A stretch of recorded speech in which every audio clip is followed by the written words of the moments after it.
ភូ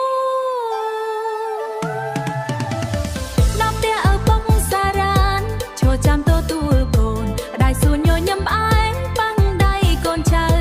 ដោយក្តីស្រឡាញ់បងប្អូនញាតិមកជុំគ្នាក៏ក្តៅដោយភ្លើងភ្លឺសុទ្ធតែស្នាមញញឹមនៅថ្ងៃបុណ្យប្រពៃ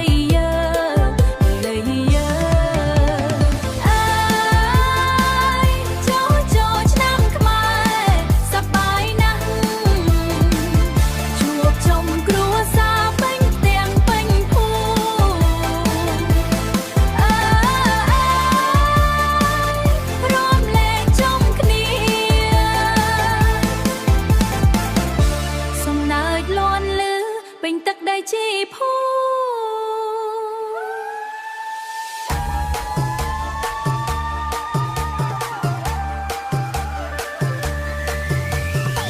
លេងបោះអង្គុញលាក់កន្សែងសហូរទឹកភ្នែក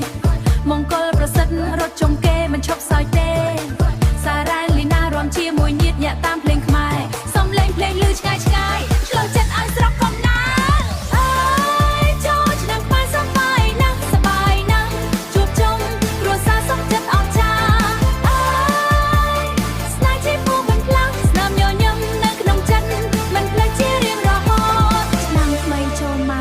សូមឲ្យសុខសាន្តគ្រប់គ្នា